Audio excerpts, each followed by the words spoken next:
Well, hey there. Welcome back to this episode of Agent Success Secrets. On today's show, I'm featuring my friend Meg Daday from Chicago. Meg, we go back. We have been around the block together through all of this life and journey of real estate.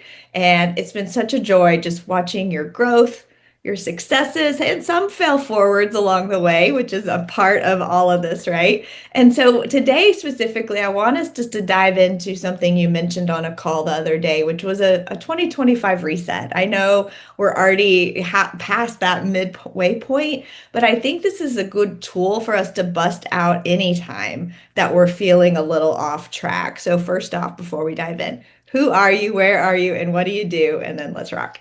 Yeah, I'm Meg Daday. I'm based right in downtown Chicago, and I have had a team. I've been a solo agent for a long time. I'm now basically an individual agent with two showing partners, one in the city, one in the suburbs, a profile transaction coordinator. We are at about, I think, 35 units for the year. And last year in 2024, we did 65. That was with a buyer agent as well. And for like 36 million in volume. Yeah. Well, we could go really deep because I know you so well into all of the team building journeys that we all have probably been in part of our lives at some point, and that's another day. But today, I want to touch specifically on something that we were talking about. Well, you just take it away. What was it that I said, Meg? We got to talk about this. Yes. So I really felt at the end of June that, the year just hadn't been going as planned. I don't know what I expected back in like November when we were doing business planning for 2025, but it just felt like the first 6 months of the year were a little bit, I don't know, I was all over the place and trying to kind of run a team, build my business. And then I started taking a step back and realized, like, is this really what I want to be doing? And it turned out no. And I just decided that it was time to totally start fresh in July.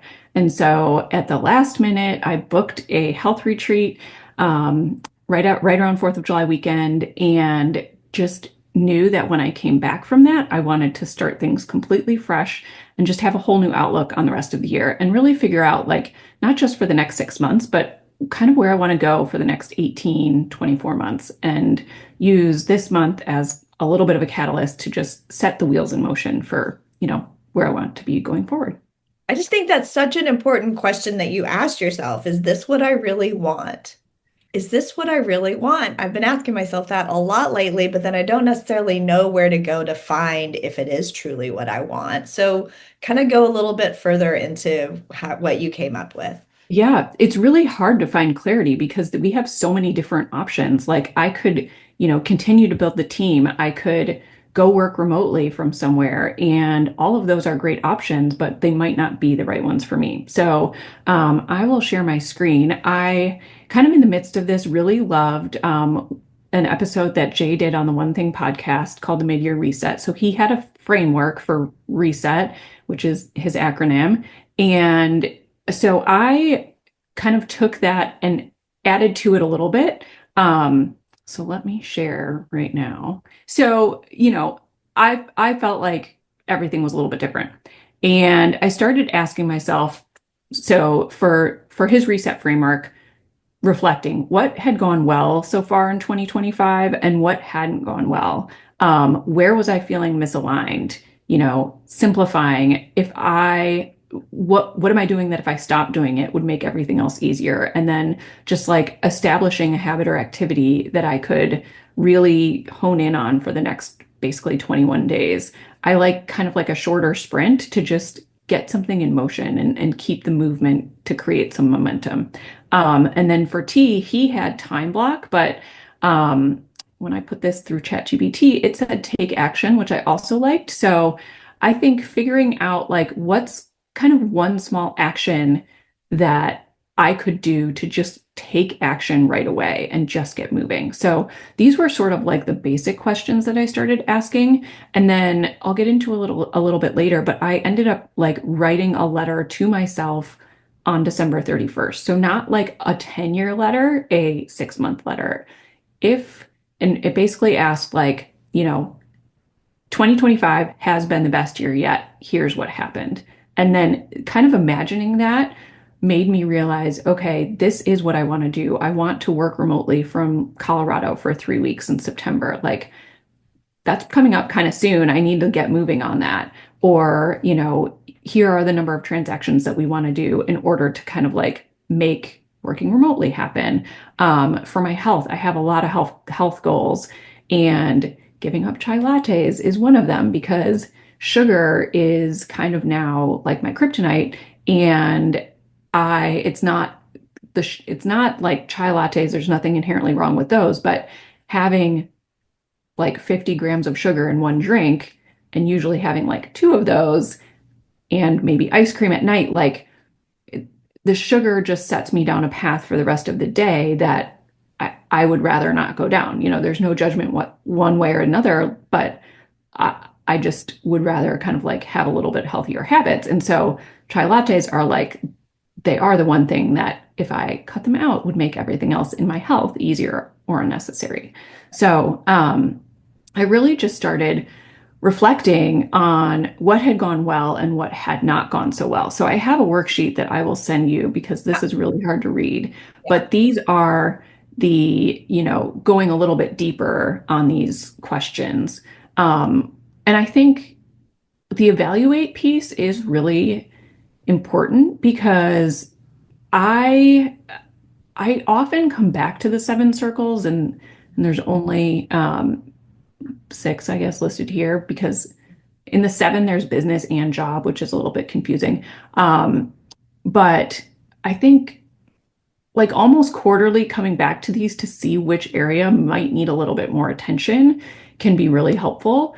And then taking those, like right now, I don't know, health is always a big focus for me, but it's really health and business are probably two of my biggest ones. So, um, but I'm totally resetting the goals that I set at the beginning of the year. They're not really relevant anymore, which is fine.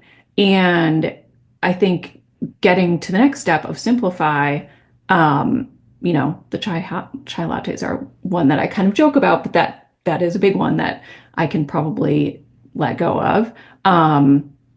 And where another place where you know this better than anyone almost, I get really bogged down is I don't take action. And I think most of the time it's because I there are so many opportunities. We could be doing so many different things, and we are in such a great community where people are doing all of these amazing things. I have so many ideas, but I make everything way too difficult. And so if I can just narrow it down to my top 3 goals, like one for health, one for business, and probably one for finances, and just focus on those, that's going to propel me to where I want to go the next 6 months.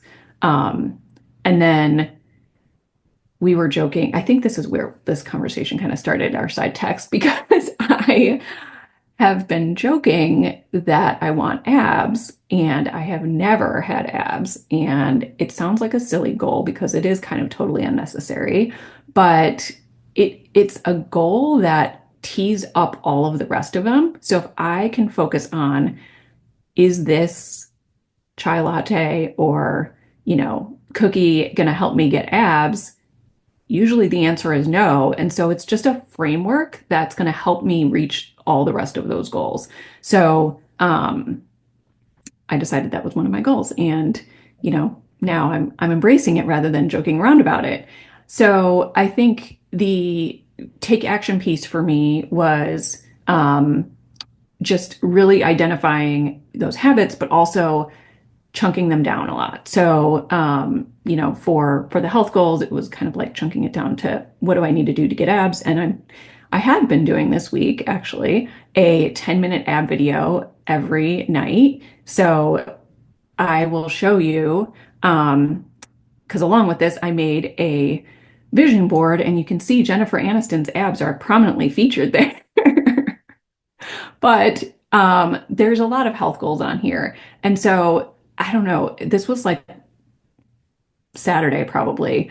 I just was like, I need a way to hold myself accountable. I need to go back to simple. So I made this stupid little index card, but this is all sitting in my bathroom. So as I'm getting ready at night, I can see like, it's pink, but that means red. I did not means I did have sugar. So like I didn't accomplish this goal for the day. Gluten is just another one I kind of like for health reasons need to give that up too. So, but it's abs, push-ups, which was a late addition, sugar and gluten. And this super simple system has actually been a huge game changer for me because I just see it and I'm like, okay, I'm about to go to bed, but I can do 10 minutes of abs and at least accomplish this one. So I've filled a lot of them in with green, except for the sugar. So it's still very much a work in progress. But as part of the handout, I made both a 30-day tracker and a 21-day tracker. So this one you could cut it down into a half sheet and you could put it next to your sink or wherever you get ready as well. So just trying to provide some like actionable tips. But I think doing kind of the journaling exercise, and then I happened to go to a yoga and breath work workshop with a friend where we made these vision boards. And so creating like the handwritten journaling vision, putting it on an actual vision board after that, and then tying it to the tracker. I think all three of those together really simplified it in a way that I am actually taking action, which has been very helpful. The other piece that I mentioned briefly, but this is just write a short letter to yourself on December 31st and just encouraging yourself, like what's happened over the past 6 months that you are super proud of. I today went under contract on a new property and I swore I would never do another renovation, but it's going to be a big project. And it's like, it just feels like in the last 3 weeks, a lot of these things that probably had been in the works for the last few years are now starting to get some momentum. And I think it's been because I have gotten a little bit more clear on the vision. So I hope that helps. That is so good. That is so good. And we'll definitely share that out and have a link to that tracker and all of that that amazing process of working through that. And I'll be really honest, you'd think that I am one to get into all this stuff and I just don't sit with my thoughts very often. And I sit and think, but it's usually about a business project or forward movement rather than just who I am inside of here. So talk to me as if you're coaching me to work through some of the stuff that you just worked through. I did not journal until about 2.5 years ago when I stopped drinking. I think journaling really helped me kind of process my thoughts around like going alcohol free. And I've continued that practice and it's been a huge change for me. And I think I just kind of like ask myself the questions, you know, what are the three things that I need to really focus on? Similar to what the worksheet says, but most of the journaling is a conversation between my inner critic and my inner coach. And so I'll literally write down, like, I feel so frustrated because I'm not getting anything done today. It feels like I wasted this entire week and I'm constantly beating myself up in my head. And if I can just get that down on paper and then it allows me, we've all been in so much coaching over the last many years that like we know what to do to coach ourselves, but it's really hard to stop those thoughts in the moment. And so on paper, I literally write out inner critic or whatever, or just that thought, but then I flip it around to inner coach and then kind of just say, okay, I'll write down, what do I need to do to chunk this down? What's the first step that I can take and the smallest action that's just going to get me into movement?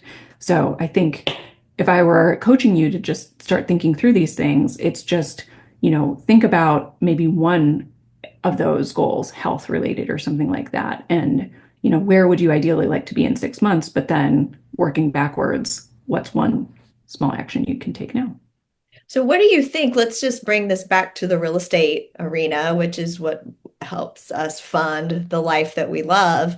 So, when we're working with clients in real estate or team members or local agents, like, do you feel that others are so in tune with this way of thinking as well? Or are you kind of a standalone oddity that they're like, you are, I'm serious. This is a real question because if we're to be our greatest, best selves, and hopefully that will shine a light for others um, to be in alignment with who they're meant to be as well. Exactly. Yeah. I love events and I'm starting to bring more of this work into events with both Sure. local entrepreneurs and just my database in general. So, I've done craft events for a really long time. And this fall, as part of, what we've been talking about, I am so into wellness that a lot of the events are going to have more of a wellness focus. And I just did this exercise with a group of 15 entrepreneurs, and we didn't do it like they didn't stop and journal along the way, but it was a conversation among all of us, like, what are your goals for the rest of the year? What's been a biggest struggle? And for women all over, it's leverage, it's health. We're all facing the same struggles, whether you own your own business or not. And I think, people really do appreciate, if they're not used to this work, then they appreciate a framework to help work through it. And that's just a beautiful way for us to really give back to our community because we are so in tune with coaching and thinking about our big lives and all that, that we could bring it back and be sharing it, like you said, Meg. I love that idea. Any final thoughts on this topic before we wrap up today?